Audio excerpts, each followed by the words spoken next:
مسلمانوں کو اسلام کے بارے میں پتہ ہی کچھ نہیں ہے. اور اچھا جنہوں نے ایمان پر حملہ کرنا ہے ان کو سب پتا ہے, ان کو پتا ہے ان کو کیسے بہکانا ہے, ان کو پتا ہے ان کے دل میں شک کی پن کیسے چبونی ہے.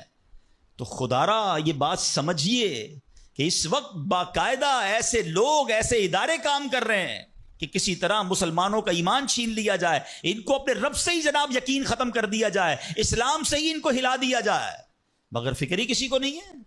امام عشق و محبت اعلی حضرت نے 100 سال پہلے یہ بات کہی تھی. بتاؤ وہ 100 سال پہلے کے معاملات تھے, اب اور کتنے خطرناک ہو گئے.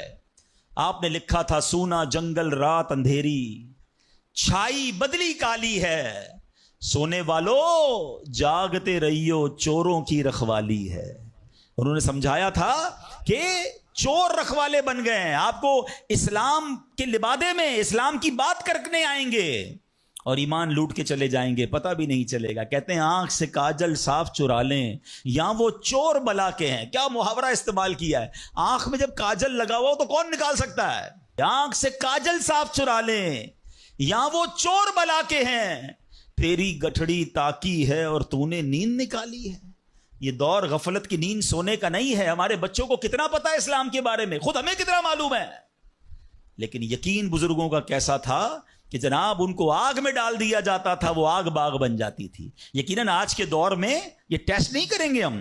اب یہ بھی نہ ہو کہ جناب کوئی کہے چلو جناب اسلام یقین جو ہے میرا اسلام حق پر ہے کہ نہیں, آگ میں جاتا ہوں, آگ نہیں جلائے گی مجھے. پہلا ایسے یقین بھی تو لائیں نا. یہ امتحان اور ٹیسٹ کرنا ہمارا کام نہیں, یہ اللہ والوں کا انداز ہوتا تھا. بڑی خوبصورت بات سمجھیے گا کہ ہمیں کس طرح اللہ پر بھروسہ رکھنا ہے. ایک شخص نے حضرت عیسیٰ سے کہا آپ اللہ پر کامل بھروسہ کرتے ہیں؟ کہاں بالکل کرتا ہوں. کہا پھر پہاڑ سے کود جائیں, اللہ نے بچانا ہوگا تو تمہیں بچا لے گا. آپ کا رب بچاتا ہے کہ نہیں بچاتا دیکھتے ہیں. کیا خوبصورت جواب دیا حضرت عیسیٰ علیہ السلام نے. آپ فرماتے ہیں اللہ پر بھروسہ ضرور رکھتا ہوں مگر اللہ کا امتحان نہیں لیتا ہوں. تو یہ بھی بات سمجھنے والی ہے. اس طرح کے ٹیسٹ نہیں لیے جاتے اپنے آپ پر, مگر ان واقعات سے سیکھنا کیا ہے کہ یقین کیسا ہونا چاہیے, رب کے فیصلوں پر اطمینان کیسا ہونا چاہیے. سبحان اللہ. انہی حضرت ابراہیم علیہ السلام کا ایک اور واقعہ ہے نا. ایک قافلہ تھا, 3 افراد ہیں, بلکہ اس میں سبحان اللہ 4 افراد ہیں.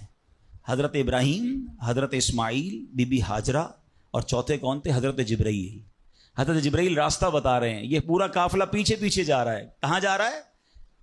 حضرت جبرائیل سے حضرت ابراہیم کو اتنا شوق تھا, پوچھتے ہیں جبرائیل ہماری منزل آ گئی؟ کہتے ہیں ابھی اور آگے. ہماری منزل آ گئی؟ کہتے ہیں ابھی اور آگے. لکو دک صحرا میں ایک ٹیلے پر جا کر, کون سی جگہ تھی جہاں آج مکہ آباد ہے؟ کچھ بھی نہیں تھا, کعبہ بھی نہیں تھا. اسی ٹیلے والی جگہ پر بعد میں کعبہ بنایا گیا. بالکل صحرا ہے, نہ پانی ہے نہ کھانا ہے. حضرت جبرائیل نے بتایا اے ابراہیم تمہارا مقام آ گیا ہے. حضرت ابراہیم کی اطاعت دیکھیں کہ وہ بیٹا جو 99 سال کی عمر میں دعاؤں کے بعد ملا ہے. حضرت اسماعیل آپ کو 99 سال دعا کرتے کرتے گزر گئے, پھر ملے تھے, مگر حکم کیا تھا کہ اپنے بیٹے کو, اپنی زوجہ کو وہاں چھوڑ آؤ. حضرت ابراہیم اپنی زوجہ کو, اپنے بیٹے کو جب چھوڑ کر جاتے, تھوڑے سے کھجورے ہیں, پانی ہے, تو بی بی ہاجرہ کیا کہتی ہیں؟ 3 بار کہا کہ ابراہیم کس کے سہارے چھوڑے جا رہے ہیں, کس کے سہارے چھوڑے جا رہے ہیں. حضرت ابراہیم نے جواب نہیں دیا, تو آخر میں کہتی ہیں اللہ امرک بہذا, اے اللہ کے نبی کہ اللہ پاک نے آپ کو اس کا حکم دیا ہے؟ آپ نے کہا مجھے رب نے حکم دیا ہے. اب یقین دیکھیں اس خاتون کا, اس ماں کا یقین دیکھیں جس کا چھوٹا بچہ ساتھ ہے, دودھ پیتا بچہ ساتھ ہے, نہ کوئی انسان نہ پرندہ. مگر جب حضرت ابراہیم نے کہا نا کہ ہاں رب کا حکم ہے, تو کیا کہا؟ اے اللہ پاک کے نبی اگر یہ اللہ پاک کا حکم ہے تو پھر آپ خیر سے جائیں, اللہ ہمیں ضائع نہیں کرے گا. رب کا حکم ہے نا, پھر کھانا بھی اسی نے دینا ہے, پانی بھی اس نے دینا ہے, ہماری حفاظت بھی اسی نے کرنی ہے. آئے ہائے یقین کیسا تھا کہ وہ رب رحمان قدرتوں والا ہے. اللہ وہ ہے جو مردے سے زندہ نکال سکتا ہے. اللہ وہ ہے جو دن سے رات کو بناتا ہے, رات سے دن کو بناتا ہے. اللہ پاک وہ ہے جو بنجر زمین کو سرسبز و شاداب بنا دیتا ہے. یہ وہی رب ہے جو صحرا سے چشمے نکال دیتا ہے. اللہ پر یقین تھا کہ اگر پانی نہیں تو کیا ہوا, پانی بھی اسی کی نعمت ہے, وہی عطا فرمانے والا ہے. ارے یہاں کھانا نہیں تو کیا ہوا, رزق دینے والا تو موجود ہے. سبحان اللہ. اور ایسا ہی ہوا, کہا اب خیر سے جائیے, اللہ ہمیں ضائع نہیں کرے گا. کیا خوبصورت شعر ہے نا. یقین مثل خلیل آتش نشینی, یقین مثل خلیل آتش نشینی، یقین اللہ مستی خود گزینی، سن اے تہذیب حاضر کے گرفتار، غلامی سے بدتر ہے بے یقینی۔ کیا ترجمہ ہوا اس کا معنی کیا ہوا؟ یقین کیا ہے؟ حضرت ابراہیم کی طرح بے خطر بغیر ڈرے آگ میں کود جانے کا نام یقین ہے۔ یقین کیا ہے؟ محبت الہی میں غرق ہو جانا اور اپنے آپ کی اصلاح میں لگ جانا یقین ہے۔ اے دور حاضر کی تہذیب کے دیوانوں، بے یقینی جو ہے وہ غلامی سے بھی بری چیز ہے۔ آج بے یقینی کی فضا کیسی ہے؟ یقین ہی نہیں ہے کسی کو، تذبذب، ٹینشن، اللہ پر، دین پر، اپنے دنیا کے معاملات پر یقین ہی نہیں ہے کسی کو، ہر وقت فکروں میں گھرا ہوا ہے۔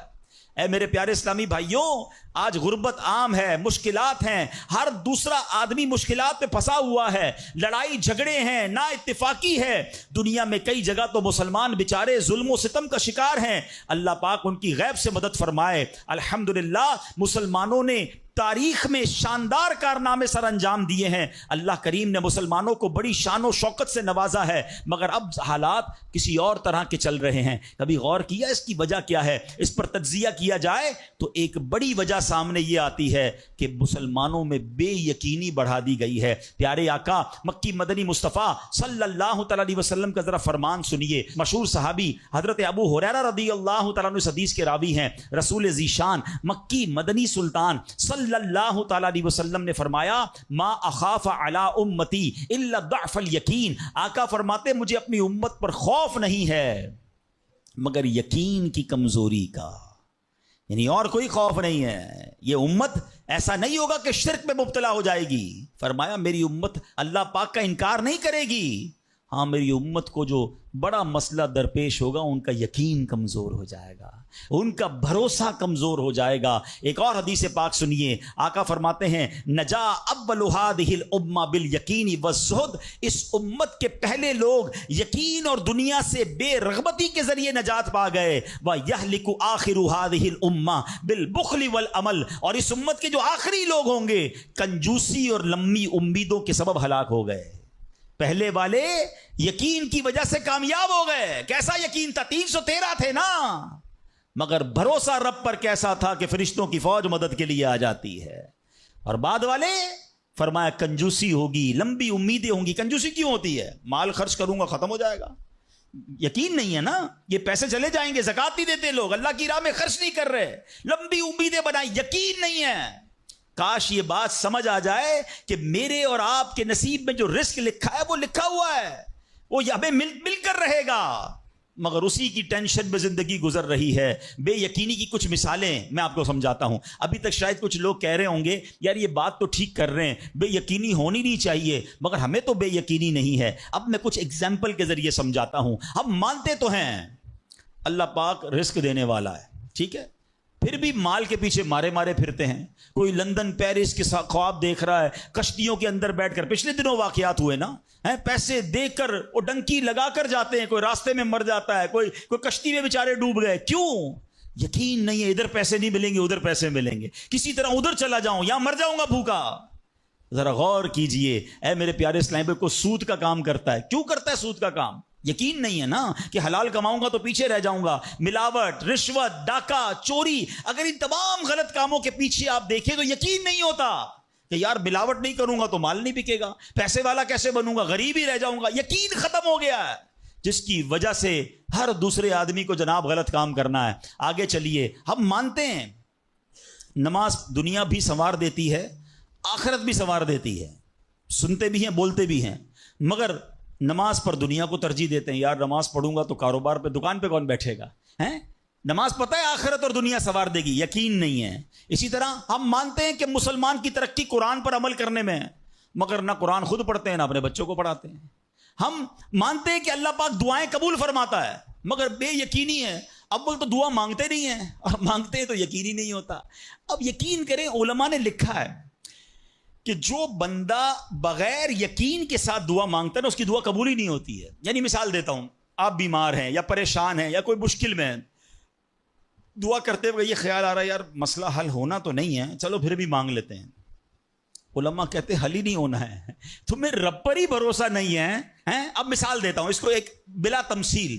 آپ کا کوئی ملازم ہے، اس کو پیسوں کی ضرورت ہے، اور وہ آپ کے پاس آ کے کہتا ہے صاحب 5,000 روپے کی ضرورت ہے، مجھے لگتا تو نہیں آپ دیں گے، چلیں پھر بھی آپ سے مانگ ہی لیتا ہوں.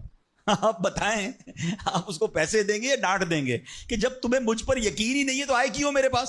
مجھے لگتا تو نہیں آپ میری مدد کریں گے، چلیں پھر بھی آپ سے کہہ دیتا ہوں میری پہلے ہی آپ نے اس بندے کو ناراض کر دیا نا. ہم کہتے نہیں ہیں مگر ہماری بے یقینی یہ کہہ رہی ہوتی ہے اور اللہ سے دعا کر رہے ہوتے ہیں کہ اللہ مجھے امید تو نہیں تو دے گا، پھر بھی میں مانگ رہا ہوں. توبہ توبہ توبہ. یقین پتہ ہے کیسے کام کرواتا ہے؟ ایک بڑا پیارا واقعہ ہے. ایک گاؤں میں بارش نہیں ہو رہی تھی اور لوگ پیاسے مر رہے تھے، کئی سال ہو گئے بارش نہیں ہو رہی تھی. آخر کار گاؤں والوں نے پلان کیا کہ سارے گاؤں والے جمع ہوتے ہیں اور مل کر دعا کرتے ہیں، نماز استسقاء، اور اس کا ایک پورا طریقہ ہے دعا کا. ایک قطرہ بارش کا نہیں پڑ رہا تھا، مویشی بھی پیاسے، لوگ بھی پیاسے، کنویں بھی سوکھ گئے تھے. اب جب گراؤنڈ میں لوگ جمع ہوئے نا تو ایک نوجوان ہاتھ میں چھتری لے کر آیا. لوگ اس کا مذاق اڑانے لگے، ارے اللہ کے بندے سالوں ہو گئے بارش نہیں ہوئی ہیں، تم چھتری لے کر آئے ہو؟ تو کہتا مانگنے کس سے آیا ہوں؟ اس رب نے بارش تو دینی ہے، واپسی کیا بھیگتا ہوا جاؤں گا؟ اور علماء کہتے ہیں جب دعا شروع ہوتی ہے تو اتنی بارش ہوتی ہے کہ پورا گاؤں بھیگتا جاتا ہے، وہ نوجوان چھتری کے سائے میں جا رہا ہے. فرمایا یہ اس نوجوان کا یقین تھا جس کی وجہ سے یہ بارش ہوئی ہے. کاش یہ بات سمجھ آ جائے. ارے رب پر بھروسہ نہیں کرو گے تو کس پر بھروسہ کرو گے؟ اپنے دین پر، اللہ رسول کے فرمان پر ہی ہمیں بھروسہ نہیں ہے. غور کیجئے، یہ یقین لے آؤ واپس، زندگی میں موج آ جائے گا. زندگی اتنی پرسکون ہو جانی ہے اگر اللہ کے فیصلوں پر یقین آ جائے، اللہ کی عطاؤں پر یقین ہو جائے، آخرت کے وعدوں پر یقین ہو جائے، نبی پاک کی حدیثوں پر یقین ہو جائے. اعلیٰ حضرت رحمت اللہ تعالی علیہ کا کیسا یقین تھا. ایک بار غالباً اپنی والدہ کے ساتھ حج پر جا رہے تھے. وہ اس زمانے میں پانی کے شپ جاتے تھے. اتنا زبردست رف سی ہو گیا، طوفان آ گیا، لوگ ڈر گئے، کلمے پڑھنے لگے، یہاں تک کہ لوگوں نے کفن نکال لیے کہ چلو کفن پہن لے، ڈوبنے والا ہے جہاز. اعلیٰ حضرت امام اہل سنت مفتی ہیں، ٹھیک ہے نا، اتنے بڑے مفتی ہوتے ہوئے آپ نے بھی والدہ کو کہا میں اللہ کی قسم کھا کر کہتا ہوں جہاز نہیں ڈوبے گا. تھوڑی دیر ہوئی تو ایسا ہی ہوا، جہاز کو کام ڈاؤن ہو گیا، سب خیر سے پہنچ گیا. تو ماں نے کہا بیٹا اتنی بڑی قسم کیسے کھا لی تم نے؟ کہ میں نے نبی پاک علیہ الصلوۃ والسلام کا فرمان سنا ہے جو کشتی میں بیٹھ کر یہ دعا پڑھ لے بسم اللہ مجریہا و مرساہا ان ربی لغفور الرحیم، وہ کشتی نہیں ڈوبے گی. میں اللہ کی قسم کھا کے کہتا ہوں کہ میرے نبی نے فرمایا نا، وہ یقین تھا. ہم کتنی بار دعا پڑھتے ہیں مگر دعا پڑھ کے بھی کہتے ہیں پتہ نہیں قبول ہوگی نہیں ہوگی، پڑھ لیتے ہیں. یہ والی چیز نکال دیں. وظیفے ہمارے کیوں نہیں لگتے؟ لوگ کہتے ہیں وظیفہ پڑھ رہا ہوں مسئلہ حل نہیں ہو رہا، تعویذ لیا پھر بھی مسئلہ. تعویذ پہنتے وقت بھی خیال ہی ہوتا ہے چلو یار پہن لیتے ہیں، پتہ نہیں ہونا ہے نہیں ہو تو کچھ نہیں ہونا. وظیفہ پڑھ لیں اور کہہ رہے پتہ نہیں ہوتا. پہلے یقین لائیں. اچھا ڈاکٹر بھی یہی کہتے ہیں، یہ صرف اب یہ وظائف اور ان چیزوں میں نہیں، آپ اگر ڈاکٹر پر بھی یقین نہ رکھیں نا کہ یار اس کی دوائی پتہ نہیں کام کرتی ہے نہیں کرتی، کیونکہ بہت ساری چیزوں کے پیچھے یقین، ول پاور. بڑا خوبصورت جملہ میں نے کتاب میں پڑھا تھا کہ جو لوگ کہتے ہیں یہ ہو جائے گا ان سے ہو جاتا ہے، جو لوگ کہتے ہیں یہ نہیں ہوگا ان سے نہیں ہوتا ہے. کاش یہ بات سمجھ آ جائے آپ کو. ہو جائے گا، اب کر لو گے. بڑے بڑے کام لوگ کر جاتے ہیں، میں کر لوں گا انشاءاللہ، پتہ نہیں ہوگا نہیں ہوگا، ٹرائی کر لیتا ہوں، پہلے ہی سمجھ لو نہیں ہوگا. اندر حوصلہ تو لائیں نا، یقین تو لائیں. اگر رب پر ہی بھروسہ نہیں ہوگا تو ہم کدھر جائیں گے؟ اب ذرا سنیے گا، امیر اہل سنت نے ایک بڑا پیارا واقعہ اپنے رسالے میں لکھا کہ ایک ڈاکوؤں کا گروہ جو تھا ڈکیتی کے لیے ایک جگہ پہنچا تو وہاں کھجور کے 3 درخت تھے. ایک درخت خشک تھا یعنی اس میں پھل نہیں لگے ہوئے تھے، دوسرا درخت پھلدار تھا. تو ڈاکوؤں کا سردار نے دیکھا کہ ایک چڑیا جو ہے وہ پھلدار درخت سے اڑتی ہے، خشک درخت پر جاتی ہے، واپس پھلدار درخت پہ آتی ہے، پھر خشک درخت پر جاتی ہے. تو اس نے کہا چکر لگائی جا رہی ہے، کوئی ماجرا ہے. تو اس نے غور سے دیکھا تو کیا دیکھا کہ وہ چڑیا جو ہے وہ پھلدار درخت سے جو ہے وہ کھجور لیتی ہے، اور جب خشک درخت پر جاتی ہے تو وہاں ایک اندھا سانپ منہ کھولے بیٹھا ہے. وہ چڑیا جا کر اس کے منہ میں کھجور ڈال کے آتی ہے، پھر دوبارہ جاتی ہے کھجور لا کر پھر اس سانپ کے منہ میں ڈالتی ہے. وہ جب ڈاکوؤں نے دیکھا تو وہ تو حیران ہو گیا، رونے لگ گیا کہ اے اللہ پاک، یہ وہ جانور ہے سانپ جس کو مارنے کا حکم تیرے پیارے حبیب علیہ الصلوۃ والسلام نے دیا ہے. کیونکہ یہ مسلمانوں کو تکلیف پہنچاتا ہے. مگر تو نے جب اس کی آنکھیں لی تو اس کی رزق کا انتظام کر دیا اور ایک چڑیا کی ڈیوٹی لگا دی کہ وہ جا کر اس کو کھانا پہنچائے. تو میں تو اشرف المخلوقات ہوں, میں تیرے بندوں کو لوٹ رہا ہوں, اے اللہ تو میری توبہ قبول فرما, میں آئندہ ایسا نہیں کروں گا. یہ رونے لگا. اب یہ سوچ رہا ہے, سبحان اللہ. تو اللہ اکبر, غیب سے آواز آئی کہ اے فلاں میری توبہ کا دروازہ کھلا ہوا ہے. ڈاکو کہتا ہے یا اللہ میں نے توبہ کی. پھر غیب سے آواز آئی ہم نے تیری توبہ قبول کر لی.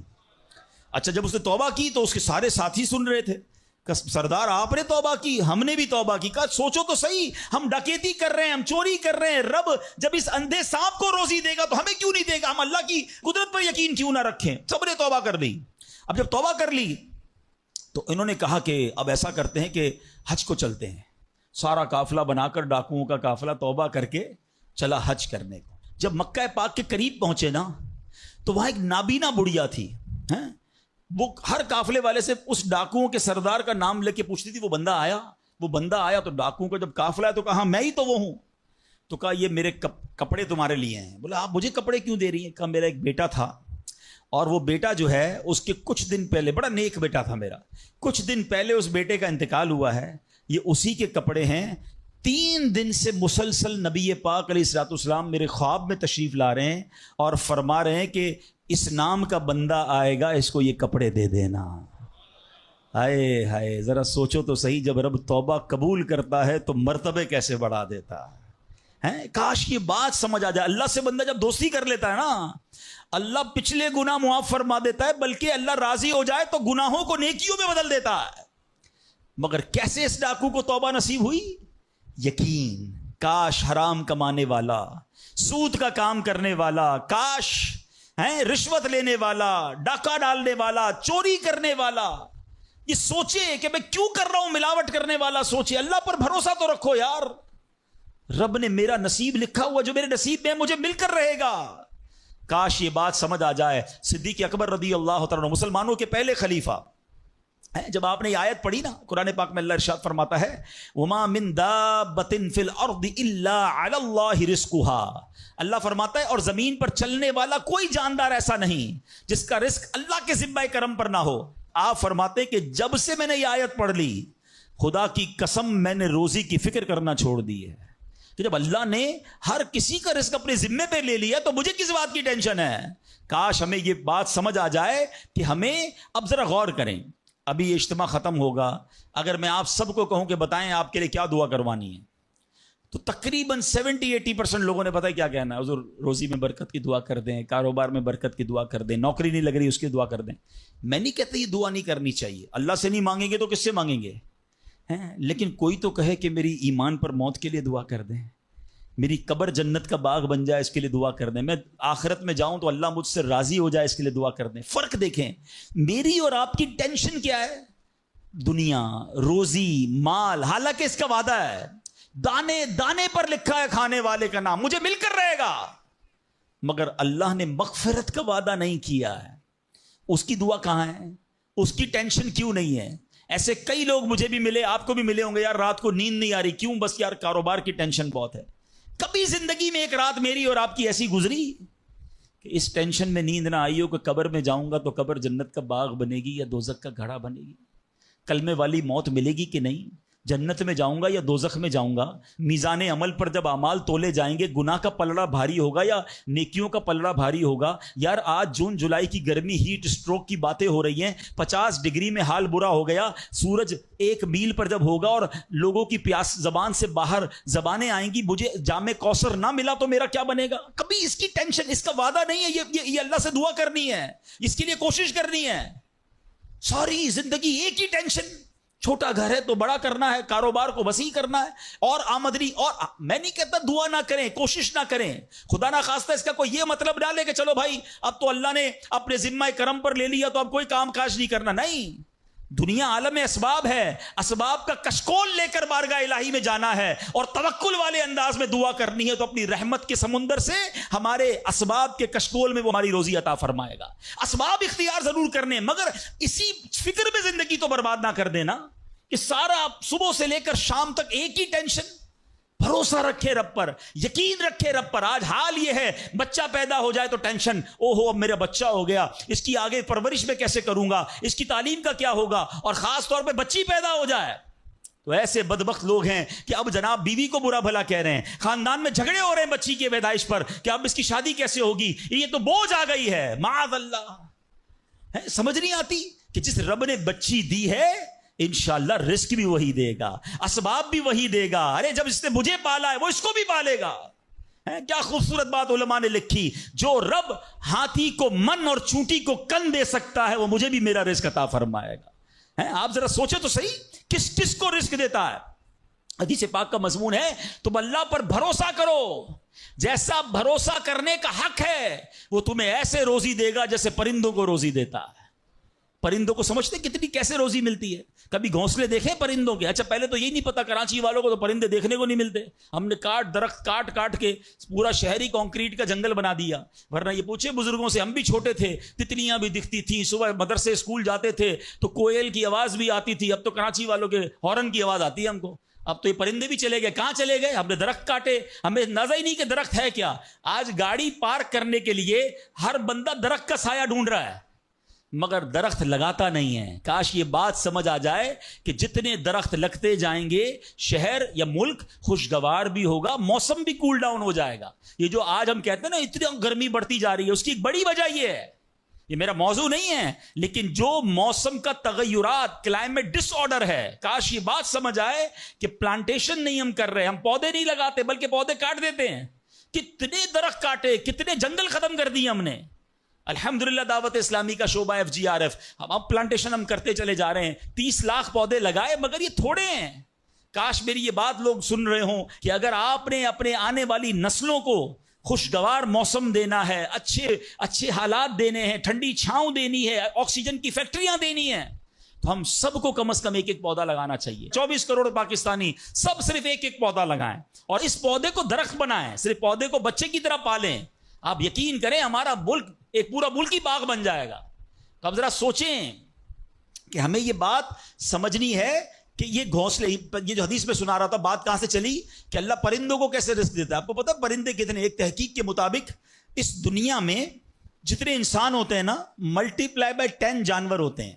اگر 800 کروڑ انسان ہیں, 8 ارب کے قریب آبادی ہو گئی دنیا کی, 800 کروڑ 8 ارب, تو آپ سمجھو کہ 80 ارب جانور ہیں دنیا میں, اور کہا جاتا ہے ملٹی پلائی بائی 10 کریں اس کو تو اتنے پرندے ہوتے ہیں. یعنی اس کا مطلب 800 ارب کم و بیش پرندے ہیں دنیا میں. آپ نے پرندوں کے گھونسلے دیکھے کبھی؟ یہ جب گھر سے صبح اڑتے ہیں نا اپنے گھونسلے سے, سب کے پیٹ خالی ہوتے ہیں, گھونسلے میں کوئی کبڈ نہیں ہوتی ہے, کوئی شام کا دوسرے دن کا چارہ نہیں ہوتا ہے, بچے چھوٹے چھوٹے چھوڑ کر جاتے ہیں. مگر یہ 800 ارب پرندے جب شام کو گھونسلے میں آتے ہیں اللہ سب کو رزق دے چکا ہوتا ہے. کوئی پرندہ دنیا میں بھوکا نہیں سوتا. کیا خوبصورت بات, سمجھو اس کو اس کا مزہ لو نا. رب ہاتھی کو من دیتا ہے, اس کو ہاتھی کو کتنا کھانا چاہیے, دنیا میں کتنے ہاتھی ہوں گے, اس کو روز کے منو کھانا مل جاتا ہے. اور چونٹی کو کن چاہیے ہوتا ہے چھوٹا سا, وہ رب اس کو کن بھی دے دیتا ہے, پرندوں کو روزی دے دیتا ہے. اور جو اشرف المخلوقات ہیں وہ ٹینشن کھا رہے ہیں, وہ کبھی بلڈ پریشر کی گولی, تو کبھی شوگر کی گولی, کبھی ڈاکٹر کے پاس, ٹینشن بہت ہے ڈاکٹر صاحب 2 سال بعد کیا ہوگا, مارکیٹ ڈاؤن. ارے بھائی تب سب چیزوں کا وعدہ ہے اور تم اس ٹینشن میں رہ گئے. ارے یہ کوشش کرنی تھی تو آخرت کی کرنی تھی, اللہ کو راضی کرنے کی کرنی تھی. لیکن ان تمام باتوں کے باوجود, جیسے میں نے کہا نا کہ چھوڑنا نہیں ہے کام کاج, کچھ بے وقوف لوگ یہ سمجھ رہے ہوتے ہیں ایسا نہیں ہوگا. بڑی خوبصورت ایک بات اور کر دوں کہ اللہ پر بھروسہ کیسا کرنا ہے. ایک صوفی بزرگ شیخ سعدی لکھتے ہیں کہ ایک شخص تھا گھر سے محنت مزدوری کے لیے کام کاج کے لیے نکلا. اس نے دیکھا کہ ایک لومڑی ہے, اندھی ہے, اپاہج ہے, نہ دیکھ سکتی ہے نہ چل سکتی ہے. وہ حیران ہو گیا, ہاتھ پیر بھی نہیں, آنکھیں بھی نہیں, یہ لومڑی کھاتی کہاں سے ہے, چیک کرتا ہوں. تھوڑی دیر بیٹھا تو ایک شیر آیا. شیر نے کہیں سے شکار کیا تھا, وہ اپنا شکار لومڑی کے آگے ڈال دیا. اندھی لومڑی, اس نے جو کھانا تھا کھایا, باقی شیر لے کے چلا گیا. اس نے کہا کمال ہے جناب, اپاہج لومڑی کو رب رزق دیتا ہے تو مجھے کیا ضرورت ہے نوکری کرنے کی, مجھے کیا ضرورت ہے کام کاج کرنے کی. جا کے بیٹھ گیا مسجد میں, 3 دن ذکر کرتا رہا, عبادت کرتا رہا, ایک دانہ کھانے کو نہیں ملا. اللہ اللہ اللہ اللہ کر رہا ہے. اس کے بعد جب بھوک سے بے حال ہو گیا تو اللہ سے فریاد کی، یا اللہ مجھے کوئی رزق نہیں ملا۔ کیا شاندار ارشاد ہوتا ہے، ابھی کیسا زبردست جملہ ہے۔ ارشاد ہوا تو نے لومڑی دیکھی ہے، شیر نہیں دیکھا ہے؟ لومڑی کیوں بننا ہے؟ شیر بننا، اپنا رزق بھی کما اور دوسرے کو کھلانے والا بن جا۔ کچھ لوگ سمجھتے مجھے کوئی اور کھلا ہے، میرا بھائی کما رہا ہے، میں گھر میں بیٹھا مزے کرتا رہوں۔ نہیں، فرمایا ایک بلکہ واقعہ آتا ہے، ایک بزرگ کے بارے میں آتا ہے، ایک شخص گیا، کہا میں نمازیں پڑھ رہا ہوں، عبادت کرتا ہوں، میرا بھائی مجھے سپورٹ کرتا ہے، وہ روزی کماتا ہے۔ فرمایا تیرا بھائی تجھ سے زیادہ افضل ہے۔ اللہ کو یہ پسند ہے کہ بندہ اپنے ہاتھ سے کمائے، کسی پہ ڈیپینڈیبل نہ رہے، کسی پر بوجھ نہ رہے۔ یہ شریعت کو محمود ہے۔ کوشش کرنی ہے، پھر اس کے بعد اللہ پر چھوڑ دینا ہے۔ کوشش سے انکار نہیں ہے، مگر صرف کوشش کرتے کرتے نمازیں بھی جا رہی ہیں، بھروسہ بھی رب پہ جا رہا ہے، یقین بھی ختم ہو رہا ہے، صبح سے شام مال کما رہا ہے، یہ پسندیدہ نہیں ہے۔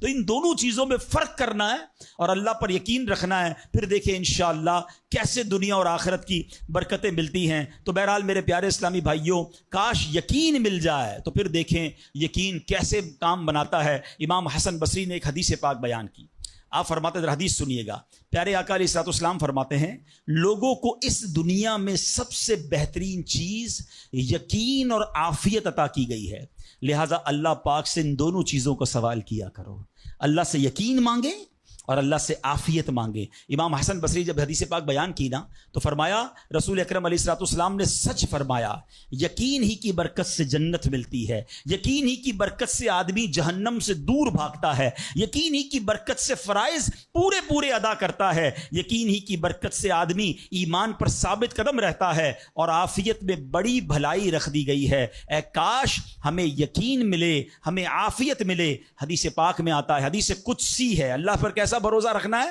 انا عند ظن عبدی بی، میں اپنے بندے کے گمان کے نزدیک ہوتا ہوں جو مجھ سے رکھے۔ مفتی احمد یار خان نعیمی اس حدیث پاک کے تحت فرماتے ہیں، یہاں عبد سے مراد بندہ مومن ہے، یعنی بندہ میرے بارے میں جیسا یقین رکھے گا میں ویسا ہی اس کے ساتھ معاملہ کروں گا۔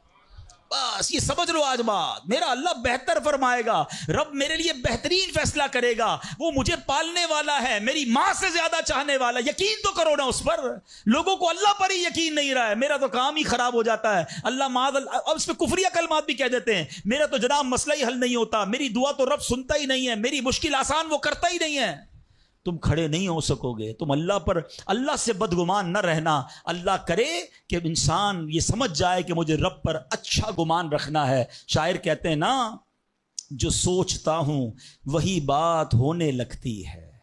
پوچھو پازیٹیو لوگوں سے، ان کے ساتھ پازیٹیو جب سوچتے ہیں پازیٹیو ہونے لگتا ہے۔ جو سوچتا ہوں وہی بات ہونے لگتی ہے، جڑا ہوا ہے زمانہ میرے گمان کے ساتھ۔ اچھا سوچو گے تمہیں اچھا ملے گا۔ اب غور فرمائیے، جب یہ ذہنی بندہ بنا لے یار سچ سے کاروبار نہیں چلتا، تو پھر آپ کو برکت کاروبار میں کیسے ملے گی؟ پہلے ہی آپ نے یقین کر لیا ہے۔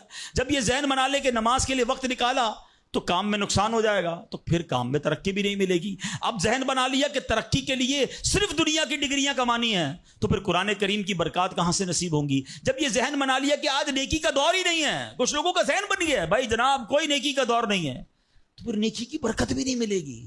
ذہن پازیٹیو رکھیں، ذہن اچھا رکھیں، انشاءاللہ آپ دیکھیں آپ کے ساتھ اچھا ہونا شروع ہو جائے گا۔ میرے پاس وقت کم ہے، ورنہ اس پر تو پوری ریسرچ موجود ہے۔ آپ پازیٹیو سوچتے ہیں تو پازیٹیو انرجیز آپ کی طرف متوجہ ہو جاتی ہیں۔ اب تو سائنس بھی کہتی ہے نیگیٹو سوچتے ہیں تو نیگیٹو انرجیز آپ کی طرف متوجہ ہوتی ہیں، آپ ڈی مورلائز ہونا شروع ہو جاتے ہیں، آپ کے حوصلے ٹوٹنا شروع ہو جاتے ہیں۔ اور جس کو ول پاور کہا جاتا ہے، جس کو اچھا سوچنا کہا جاتا ہے، اگر بندہ یہ کرنا شروع کر دے پھر دیکھیں اس کے کام کیسے بن جاتے ہیں۔ تو اللہ کرے کہ بھئی یہ بات سمجھ آ جائے کہ ہمیں اپنے رب سے انشاءاللہ یقین حاصل کرنا ہے۔ حضرت خالد بن معدان رحمت اللہ تعالی علیہ فرماتے ہیں، تعلموا الیقین کما تعلموا القرآن، یعنی یقین کو بھی ایسے ہی سیکھا کرو جیسے قرآن سیکھتے ہو۔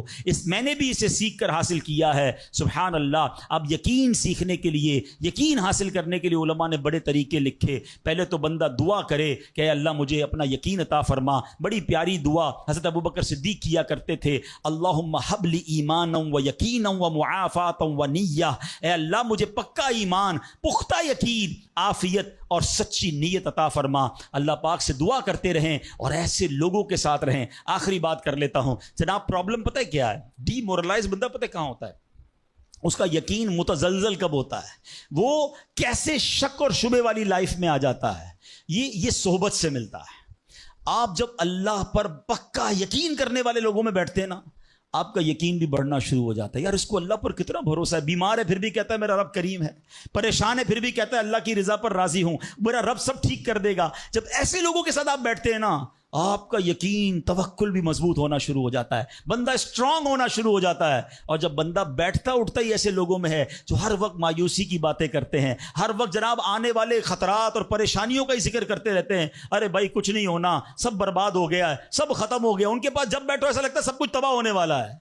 ایسے لوگوں کے ساتھ نہ بیٹھیں.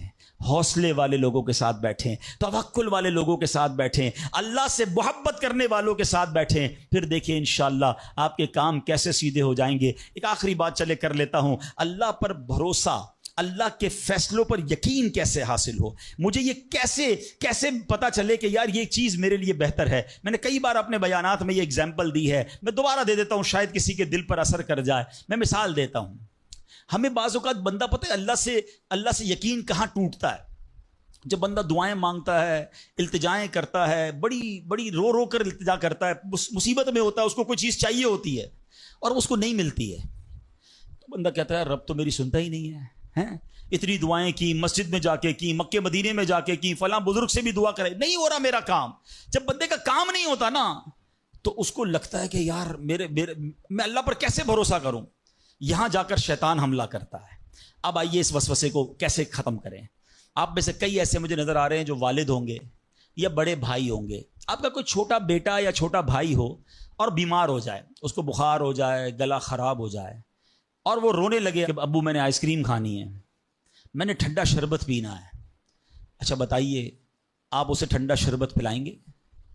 وہ رو رہا ہے آپ کے سامنے، آئس کریم کھلائیں گے اسے؟ جواب دیجئے نہیں. وہ رونے دیں گے آپ اس کو. آپ کا ایک دوست برابر میں بیٹھا ہو اور کوئی کہے یار کیسے ظالم ابو ہیں، بچہ رو رہا ہے دے دینا اسے آئس کریم، تو آپ ایک جواب دیتے ہیں میں والد ہوں، مجھے پتا ہے اس کو کب کیا دینا ہے. ایسا ہی ہے نا. اب ذرا دل پر ہاتھ رکھ کے میرا جملہ سننا. تم والد ہو، تمہیں پتا ہے بیٹے کو کب کیا دینا ہے. میرے مالک کو نہیں پتا مجھے کب کیا دینا ہے. میں رو رہا ہوں، میں گر گڑا رہا ہوں، میں تڑپ رہا ہوں، وہ نہیں دے رہا. ارے یہی بہتر تھا. ہو سکتا ہے کہ میں جو مانگ رہا ہوں مجھے مل جاتا تو وہ میرے لیے اور برا ہوتا. علماء کہتے ہیں کسی کا امیر ہونا اس کے لیے اچھا ہے کیونکہ وہ غریب ہوگا تو وہ ایمان سے متزلزل ہو جائے گا. کسی کا غریب ہونا اس کے لیے اچھا ہے کیونکہ اگر اسے مال دے دیا جائے گا تو اس کا ایمان چلا جائے گا، وہ غلط کاموں میں پڑ جائے گا. کسی کو اولاد دینا اس کے لیے اچھا ہے اور کسی کو بے اولاد رکھنا اس کے لیے اچھا ہے. ہو سکتا ہے بیٹا ایسا ہونے والا ہو جو بڑا ہو کے باپ کو ہی مار کے گھر سے نکال دے. کیا ہم نے نہیں دیکھے ایسے واقعات؟ ایسی اولاد نہیں دیکھی جو ماں باپ کو قتل کر دیتی ہے؟ لوگ کہتے ہیں اس سے بہتر تو بچہ ہی نہ ہوتا.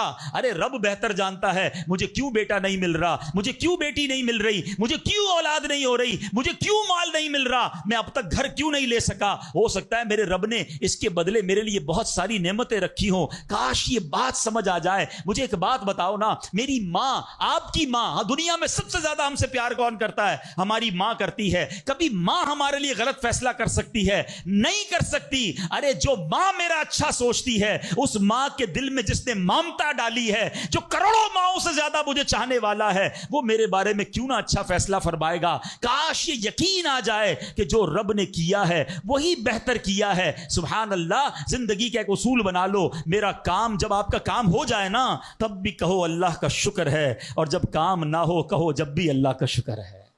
میرے لیے یہی بہتر ہوگا.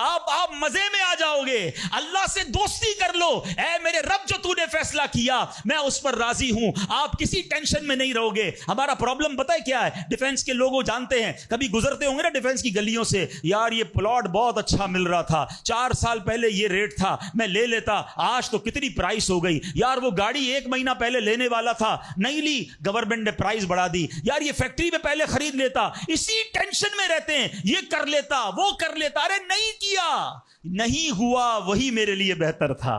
جو رب نے دیا وہی میرے لیے بہتر ہے. خدا کی قسم جس دن اللہ پر بھروسہ سیکھ لیا, رب سے دوستی کر لی, رب کے فیصلوں پر اطمینان تمہیں حاصل ہو گیا, زندگی کے بہت سارے غم ختم ہو جائیں گے. جو بھی ہوگا وہ رب کی طرف سے ہے. ارے جب حضرت ابراہیم آگ میں ڈالے جا رہے ہیں, جبریل امین آ کے پوچھتے بتاؤ اے ابراہیم تمہاری کوئی مدد کر سکتا ہوں, کوئی حاجت ہے؟ فرماتے مجھے کوئی حاجت نہیں. کہا اللہ سے تو کہہ دو کہ رب دیکھ رہا ہے, اس کا دیکھنا میرے مانگنے سے بہتر ہے. ہائے ہائے اللہ حضرت ابراہیم کے اس یقین کا کوئی ذرہ عطا فرما دے, اس توکل کا کوئی حصہ عطا فرما دے. باتیں تو ہم بڑی بڑی کرتے ہیں, مگر جب سر پہ پڑتی ہے, جب کوئی مشکل آتی ہے, پھر ہمارا یقین ہل جاتا ہے. اللہ مجھے بھی اور آپ کو بھی اپنی سچی محبت عطا فرمائے, سچا یقین عطا فرمائے, سچا بھروسہ عطا فرمائے. اور یقین کریں جس دن رب پر بھروسہ مل گیا, آپ کی مشکل, آپ کی غم کی آگ باغ بننا شروع ہو جائے گی, آپ کی مشکلیں آسان ہونا شروع ہو جائیں گی. اللہ کریم ہم سب کو اپنا بھروسہ نصیب فرمائے. الحمدللہ ایسی پیاری باتیں دعوت اسلامی کے اس پیارے ماحول میں سکھائی جاتی ہیں. میری گزارش ہے